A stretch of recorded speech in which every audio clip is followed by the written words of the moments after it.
Hello बच्चों, आपका सूक्ति सुधा पाठ चल रहा था। उसमें आपके कुछ श्लोक रह गए हैं जो आप आज पढ़ेंगे इस वीडियो के द्वारा। तो श्लोक है वाचम श्रद्धा समेतस्य पश्चात् विशेषतः प्रोक्तम श्रद्धा विहीनस्य अपि अरंड रुदतो उपमम। वाचम माने कहने योग्य, श्रद्धा समेतस माने श्रद्धा से युक्त, पृच्छतः माने पूछने वाला का, अरंड रुदितो उपमम का है अरंड रोदन के समान व्यर्थ, वन में रोने के समान व्यर्थ। तो इसका हम संदर्भ लिखेंगे।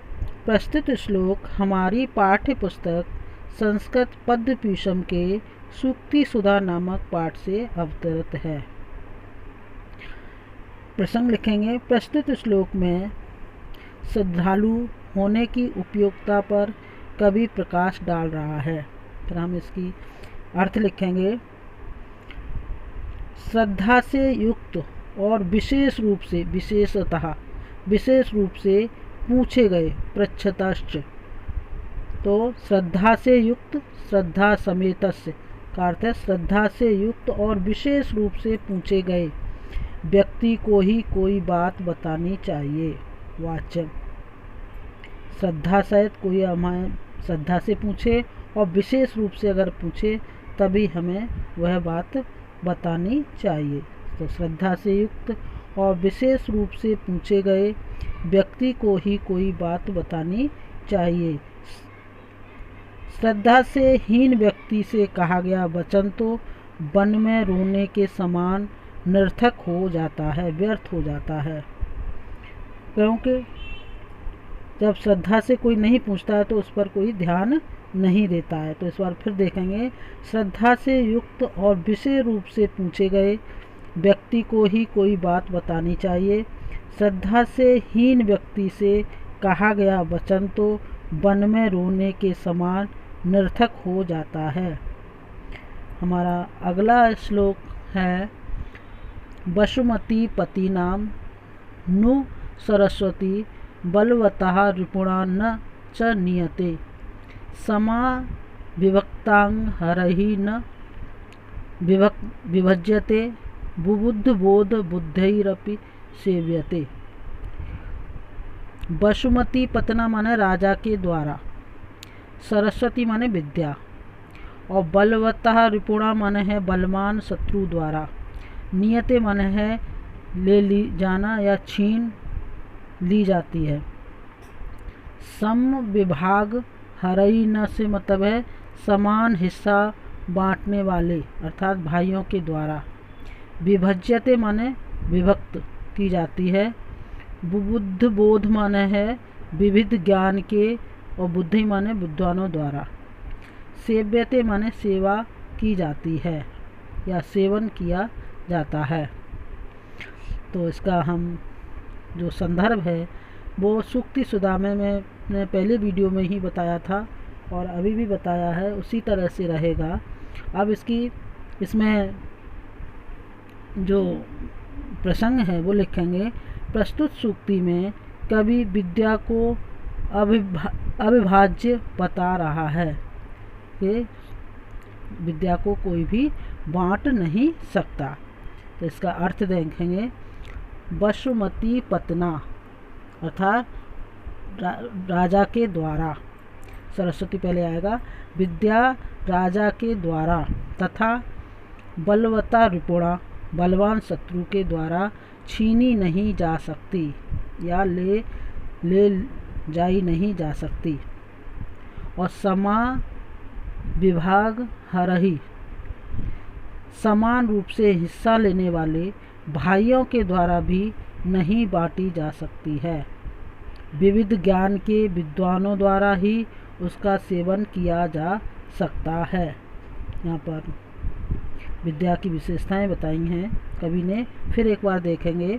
विद्या राजा के द्वारा तथा बलवान शत्रु के द्वारा छीनी नहीं जा सकती।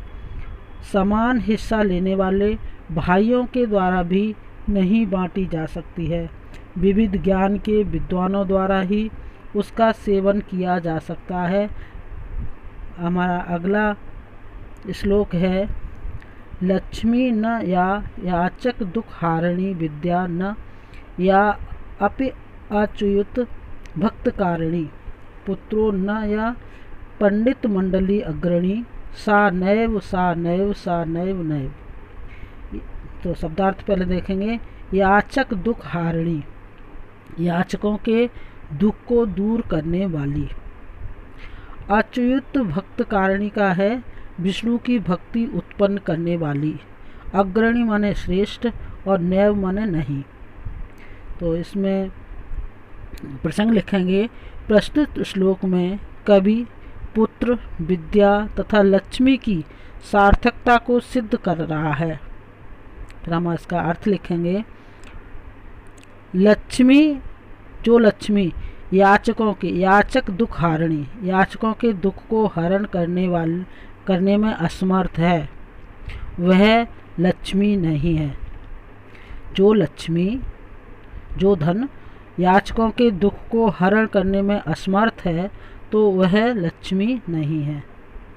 और जो अच्युत माने भगवान में भक्ति उत्पन्न न करे, अच्युत भक्त कारिणी, जो भगवान में भक्ति उत्पन्न न करे, वह विद्या नहीं, वह विद्या नहीं है। तथा जो पंडित मंडल अग्रणी, जो पंडित विद्वानों की मंडली में अग्रणी न हो, वह पुत्र नहीं। सा नैव सा नैव सा नैव, वह कभी नहीं कभी नहीं।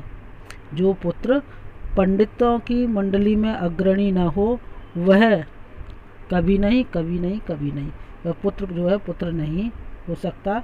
ये यहाँ पर बताया है। इससे हमारा अब अगला श्लोक है, केयूरा न विभूषयन्ति पुरुषम हारा न चंद्रो उज्ज्वला न स्नानम न विलेपनम न कुसुमम न अलंकृता मूर्धजा बाणेकः सम अलंकरोति पुरुषम याः संस्कृता धारेत क्षीयन्ते खल भूषणानि सततम बाघ भूषणम भूषणम।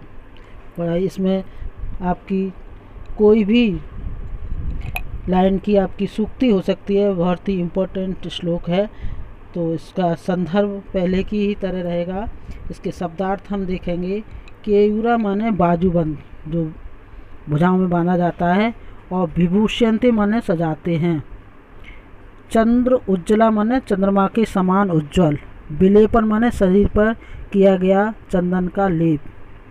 मूर्धजा माने है केश, बाल। संस्कृत माने शुद्ध। और वाणिका माने एकमात्र वाणी। क्षीयन्ते माने नष्ट हो जाते हैं। बाघ भूषण माने वाणी रूपी आभूषण। सततम माने निरंतर। इसका हम पहले प्रसंग देखेंगे, वो संदर्भ वैसे ही रहेगा। प्रसंग लिखेंगे। प्रस्तुत श्लोक में कवि मनुष्य का एकमात्र आभूषण वाणी को ही बता रहा है। यह आभूषण नित्य और अन्य आभूषण अनित्य हैं। तो इसका हम अर्थ देखेंगे। केयूर चंद्रमा के समान उज्ज्वल या बाजूबंद चंद्रमा के समान उज्ज्वल। हार, स्नान, उबटन चंदनाद का जो लेप और फूलों से सजाए गए केस पुरुष को शोभायमान नहीं करते या पुरुष को, मनुष्य को अलंकृत नहीं करते। एकमात्र वाणी ही पुरुष को सुशोभित करती है, जो सुसंस्कृत करके धारण की जाती है। वास्तव में सभी आभूषण नष्ट हो जाते हैं, किंतु वाणी का गहना सदा बना रहता है। वाणी रूपी आभूषण जो है वो सदा बना रहता है, कभी नष्ट नहीं होता। तो एक बार फिर देखेंगे इसका अर्थ। बाजूबंद चंद्रमा के समान उज्ज्वल बाजूबंद। हार, स्नान, उबटन और फूलों से सजाए गए केस मनुष्य को शोभामान या सुंदर नहीं करते हैं, सुंदरता नहीं बढ़ाते हैं। एकमात्र वाणी ही मनुष्य को सुशोभित करती है, जो सुसंस्कृत करके धारण की जाती है। वास्तव में सभी आभूषण नष्ट हो जाते हैं, किंतु वाणी का गहना सदा बना रहता है। वाणी रूपी आभूषण जो है वो सदा बना रहता है, कभी भी मनुष्य का समाप्त नहीं होता है। तो ये आपका सूक्ति सुधा पाठ बहुत ही इम्पोर्टेंट है।